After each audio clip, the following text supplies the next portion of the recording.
ગજબના તડકા પડે યાર. આ બધા એમ કહે કે નવું પાછું 1877માં હતું એ અલ નીનો જેવું સુપર અલ નીનો આવવાનું છે.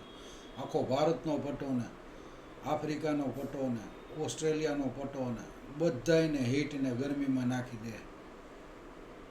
આ પૃથ્વી કેવા પરિવર્તન લાવી રહી આમ જોવો તો ખરા. આમાં ગરીબ માણા મરી જાય બિચારો. સાવકાર હોય તો એસીમાં પડ્યો રહે, પણ ગરીબ માણાને કોણ ચંપલ પહેરાવશે, કોણ ટોપી પહેરાવશે. બપોરનું ખાધું બહાર નીકળી જાય એવો તડકો, 44 ડિગ્રીનો તાપ. આમાં ગરીબ માણા ઘરે હું બિચારો. અમારા ઓલા અર્પણ સોશિયલ ગ્રુપવાળા ભાંભર સાહેબે તો અત્યારે 200 જણાને ચંપલ ને 200 જણાને ટોપી પહેરાવવાનો નિર્ણય લીધો છે આ તડકામાં. એ ગ્રુપ સેવાભાવી ગ્રુપ છે, સેવા પરમો ધર્મ એવો એનો સ્લોગન છે, અને ગામની સેવા કરશે. મને ફોન આવ્યો હતો ક્યાંકથી ટોપીનું કે આ ચપ્પલનું કે એ ક્યાંય હોલસેલમાં મળતું હોય તો મને એડ્રેસ આપો. કેવી વાત છે આ. ગરીબ માણસને આ સહાય કરવી અત્યારે આ તડકા ધોમ તડકા હોય એમાં. અને ગરીબે ગોતવો હેલો નથી આ જમાનામાં. જેવો દેવા જાવ ને એવો બધા ગરીબ થઈ જાય પાછા. એટલે સાચો ગરીબ ગોતવો એ મુશ્કેલ છે.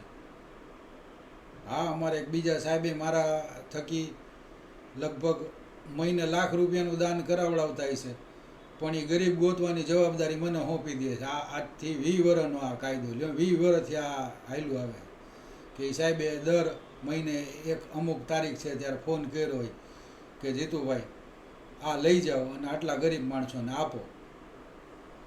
આ સહાય જુઓ તમે. આ ખરેખર પૃથ્વી ઉપર બધું આ થાય ને ત્યારે જ્યારે ગરીબ માણસોને કોઈ સહાય કરતા હોય ને એ જોઈને આપણું હૃદય દ્રવી ઉઠે જો ખરેખર. અને આ મોટા માલે તુજાર જોવો તો ખરા, કરોડો લઈને પડ્યા હોય છે. એને કોઈને કાંઈ આ મોટી હોસ્પિટલો કરાવશે ને મોટું શાળાઓ કરાવશે ને કાંઈ નહીં, બધા પે એન્ડ યુઝ. કોઈ ગરીબ માટેની સંસ્થા તો હજી સુધી સરખી હાલતી એવું મને નથી લાગતું. ઇવન આ તમે સરકારી હોસ્પિટલ એ ગરીબ માટે છે, પણ તમે જુઓ અહીંયા એનો માહોલ. હું તો ગયો તો, મને એકવાર ડાયાબિટીસ વધ્યું હતું ને તો આખી સાયકલ 2-3 દી સુધી મને બોલાવ્યો હતો કે માપવું પડશે. ગરીબોનું કોઈ નથી આ દુનિયા. અને આ બધા જેટલા શ્રીમંતો છે ને એ તો શ્રીમંતો જ થતા જાય. એને કોઈ જાણે જરૂર જ ન હોય પૃથ્વીમાં કોઈ માણસની એવી રીતે વર્તન કરે રાખે. ઘર જ ભરો બસ. નાનો કોર્પોરેટરથી માંડીને મોટો મંત્રી સુધીનો હોય, પ્રધાનમંત્રી સુધીનો હોય, તોય આ જ દશા છે દેશની. દેશની બહુ ભૂંડી દશા છે.